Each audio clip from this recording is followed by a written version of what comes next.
J'ai fini mes commandes aujourd'hui pour le CM1, pour mes futurs CM1. Vous avez été beaucoup à me poser des questions sur les commandes que j'avais faites, donc maintenant qu'elles sont bouclées, je reviens vers vous pour vous expliquer. Alors, ce qu'il y a à savoir, c'est que j'ai un budget total de 682 € pour mes 22 élèves. Mais la ville dans laquelle je suis offre un cartable tout prêt aux élèves à la rentrée. Dans ce cartable, il y a un classeur, des intercalaires, des cahiers, un cahier de texte et une trousse entièrement fournie avec crayon de couleur et feutre. Donc cette année, j'ai utilisé ce cartable au maximum. J'utilise évidemment tout ce qu'il y a dans le cartable de manière à réduire mes dépenses. Donc je disais pour réduire mes dépenses et pouvoir acheter à côté d'autres choses plus intéressantes. Sachant que avec le fonctionnement de classe flexible, la trousse qui est fournie et dans les cartables devient en fait un matériel commun pour toute la classe.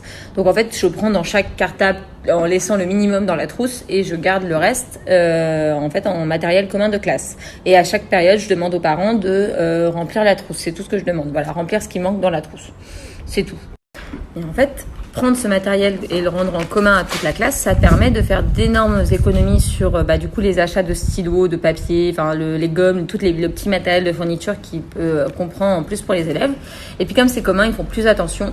Et du coup, on le garde plus longtemps. La preuve, avec mes CP de cette année, on a utilisé même pas un quart de ce que j'avais acheté, alors qu'on n'était que 10.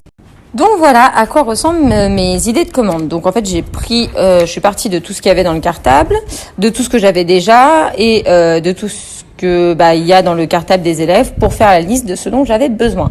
Donc ça paraît très fouillis, mais en vrai, je m'y retrouve. Donc cette année, j'aurai 6 cahiers, je crois, parce que là j'en ai rajouté un. J'aurai un classeur avec 6 intercalaires, un agenda, un cahier de texte et une chemise sur laquelle je mettrai un autocollant pour le nom de mes élèves. Il manque aussi un lutin pour la littérature, donc pareil, mais qui va être réutilisable d'année en année. J'ai fait le choix d'avoir beaucoup moins de papier et d'utiliser un classeur parce que je trouve que les cahiers prennent beaucoup de place et qu'on les utilise pas en entier, donc je trouve ça vraiment dommage. Sachant que les feuilles qu'on a, donc ils nous offrent, je crois que je vais avoir 2000 feuilles là à carreau pour mes élèves. Du coup, c'est 2200 feuilles même. Je peux les réutiliser l'année d'après. C'est toujours mieux qu'un cahier qu'on ne peut pas forcément réutiliser l'année d'après. Donc moi, cette année, je suis partie du principe que je voulais moins de cahiers. Donc ça, c'est la partie cahier. Là, il y a la partie pour moi, donc le petit matériel dont moi, je vais avoir besoin pour remplir mon chariot ici. Petit plaisir, c'est que je me suis acheté des nouveaux feutres cette année. J'ai racheté des gros feutres de coloriage que j'adorais et je me suis racheté des petits feutres. En stylo, j'utilise uniquement ceux-là qui sont pas vendus du coup dans la classe, donc je me les paye moi-même. J'utilise des cristals de chez Bic, mais qui sont à 1,6 mm. Au niveau du matériel oui, alors en plus pour moi entre guillemets, j'ai acheté donc des étiquettes autocollantes qui passent dans l'imprimante, donc pour pouvoir mettre sur la pochette, mais aussi pour mettre sur les intercalaires. Donc une intercalaire plan de travail centre, une intercalaire évaluation, un ou une intercalaire, je sais plus, poésie, parce que j'ai décidé de ne plus utiliser de cahier de poésie parce que je trouve que c'est vraiment de la perte de papier, et un intercalaire EMC. Voilà. Donc j'ai acheté des 1600 étiquettes autocollantes que je vais faire mes petites étiquettes à moi sur le thème du voyage, puisque notre classe l'année prochaine aura le thème du voyage, et je pourrais du coup les mettre sur les intercalaires. Et j'ai acheté du coup deux paquets de papier à plastifier en A4 et un paquet en A3, plus des agrafes de l'agrafeuse murale de ma copine collègue qui vient avec moi sur l'école et qui a déjà son agrafeuse murale. Donc on fait des économies. Ici j'avais prévu du coup maintenant pour les élèves. J'en ai acheté beaucoup moins puisque je vous l'ai dit, je prends dans les cartables donnés par la mairie. Donc j'ai acheté une réserve de 10 stylos bleus, de 10 stylos rouges, de 10 stylos verts, de 10 stylos noirs. J'ai acheté la colle. Cette année, je n'ai pas acheté de colle j'en ai eu marre des colles en tube en plastique où on gaspille le plastique et puis en plus ça ne dure pas longtemps. J'ai acheté un gros bidon de 5 litres de colle liquide. J'ai acheté des petits pots comme ça avec un pinceau à l'intérieur qu'on re-remplit et on re-remplira les 15 pots, voilà. Donc c'est quand ils auront plus de colle dans la trousse, parce que dans la trousse ils nous donnent un tube de colle, mais quand ils auront plus de colle dans leur trousse et que les parents n'auront pas remis, ils auront ces petits pots de colle liquide avec le pinceau applicateur. Et ces pots, en fait, on les garde d'année en année et on rachète plus que le bidon. Voilà. Ensuite, j'ai racheté 10 Woodies. Je crois que j'en avais déjà 28, donc là j'en aurais 38. Je n'ai du coup acheté aucun Velleda. Même moi, pour le tableau blanc, je n'achète pas de Velleda. Je vais tout faire avec les Woodies. Sachant qu'ils ont un Velleda, ils ont deux gros Velleda et un gros Velleda et deux petits Velleda dans leur trousse. Du coup, ça nous fera quand même une réserve de Velleda classique. Puis après, on passera au Woody. Ensuite, j'ai racheté 10 compas parce qu'ils en ont aussi dans les trousses. Et ça, pareil, on va le mettre de côté tout de suite. J'ai racheté, alors pas 10 crayons à papier, j'ai racheté 3 boîtes de 12 crayons à papier. Voilà. Et puis, j'ai racheté, je crois que j'en ai pas racheté 10 des gommes. J'ai dû en racheter 5 ou 6. Voilà. Et que je récupère du coup dans le cartable, je récupère un Velleda par élève, donc 22 Velleda, 22 stylos bleus, 22 crayons à papier, 22 cols, 22 compas. Ça c'est tout ce qu'il y a en plus dans la trousse, et moi je leur laisse du coup un article de chaque dans leur trousse. Et pareil, les trousses, je leur mets un autocollant. Voilà, mince, c'est plus là. Je leur mets une étiquette autocollante parce qu'ils ont tous les mêmes trousses. Du coup, souvent on s'y perd. Et là, du coup, dès la rentrée, ils auront leur étiquette collée avec leur prénom. Alors maintenant, au niveau des cahiers, on a un cahier de TP qui va servir pour les sciences, donc avec mon collègue qui décloisonne. On a un cahier d'anglais, un cahier d'histoire géo que j'ai pris avec les onglets sur les côtés. Donc en 24-32, il a 4 onglets sur les côtés. Donc 2 onglets pour l'histoire, 2 onglets pour les sciences. Pour la géo, pardon. J'ai pris un cahier de leçons, pareil, un cahier avec les onglets, mais en format 17 par 19, donc un petit cahier, c'est amplement suffisant pour les CM1, et donc 4 onglets, donc je fais grammaire, conjugaison, orthographe, vocabulaire, nombre et calcul, et grandeur et mesure, géométrie. Je l'ai testé dans mon CM1 l'année dernière, c'était parfait. Et en plus, il se repère beaucoup mieux au niveau des onglets pour chercher leurs leçons. Voilà. Et en cahier du jour, donc j'aurai 3 cahiers par élève, 21, 29, 7 de 96 pages. J'ai choisi d'acheter plus de séries pour que plus de pages parce que c'est pas forcément très pratique pour eux non plus. Ensuite, et ça dépend aussi de l'état dans lequel ils restent. Si c'est plein de pages, Instagram m'a coupé. Du coup, je disais, si c'est plein de pages, mais que à la fin, eux n'arrivent pas à se relire, que moi j'arrive pas à les relire et que le cahier il donne pas envie de travailler dessus, non quoi. Je trouve que ça sert à rien. Donc, je préfère prendre un cahier en plus et voilà, on travaille avec eux la méthodologie, le soin dans les cahiers, etc. Hein. Mais au moins ce cahier-là, même s'il y a un cahier qui est moins propre, ça leur donne une chance de recommencer. Et donc, comme je le disais, tu vois, ça ressemble plus à rien mes cheveux. Du coup, choisir du coup d'utiliser beaucoup de classeurs, moins de cahiers, moins de fournitures, ça m'a permis aussi de garder beaucoup plus de budget pour le matériel pédagogique, sachant que je n'utilise pas de manuel de maths, du moins j'ai pas un manuel par élève ni en maths ni en français. J'utilise Pico en grammaire, en orthographe, en vocabulaire, je travaille avec les vidéos des fondamentaux de Canopé. Et en maths, j'aimerais me baser sur les situations de découverte de la méthode de Singapour. Faut encore que je réfléchisse un petit peu à ça. Mais en gros, j'ai pas du tout accroché à la MHM cette année, donc je laisse tomber. Et puis après, je me suis rendu compte qu'un manuel de maths, au final, je me servais juste d'une banque d'exercices. Donc j'ai acheté une demi-série, donc 1 pour 2 pour chaque élève, de banques d'exercices. Voilà.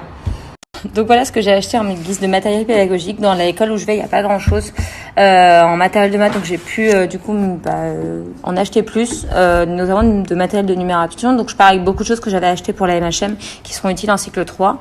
Et donc j'en rajoute là pour les cycles 2. Donc déjà un super set de base 10 pour travailler sur la numération. On m'a prévenu qu'en plus mes élèves avaient un petit niveau, qu'il fallait que je fasse beaucoup de CE2. Du coup je vais travailler beaucoup avec le matériel de manipulation. J'ai acheté une boîte de 17 formes géométriques, donc solides. Donc ça fait des solides. Et l'avantage, c'est qu'on peut aussi s'en servir pour travailler sur les volumes parce qu'ils sont transparents et qu'on peut enlever en fait la base. Vous voyez là. En fait, on enlève la base et on peut les remplir. Voilà. Donc ensuite, comme je vous l'ai dit, on a un projet de voyage autour du monde en littérature avec les collègues de cycle 3. Puis moi après, je vais l'étendre à plein d'autres matières, mais je vous en parlerai plus tard. Et j'ai aussi un projet avec maîtresse Julia. Je fais partie d'un des groupes du Tour de France et du coup, j'ai racheté ce poster pédagogique sur la France. J'ai pas pris celui sur le monde puisqu'on a celui-là, celui de Clairefontaine du coup que je vais remmener avec moi dans la classe. Et du coup, j'ai complété avec celui des régions de France qu'on va pouvoir compléter avec les cartes postales qui arriveront. Ensuite, j'ai acheté 2 coloriages géants. C'est une activité que j'avais fait avec les CM1 l'année dernière, que j'ai pas pu faire cette année parce que j'avais plus de budget. Mais j'adorais l'œuvre collective autour du coloriage géant. Et du coup, j'en ai pris un sur le thème de la ville et j'en ai pris un sur le thème des explorateurs. Voilà. Donc c'est des coloriages qui font 80 par 120 cm. Donc c'est quand même des coloriages assez sympas, assez grands et qui durent dans le temps. Et en fait, je l'utilise en atelier autonome. Ils sont à environ 5 ou 6 pour colorier ensemble.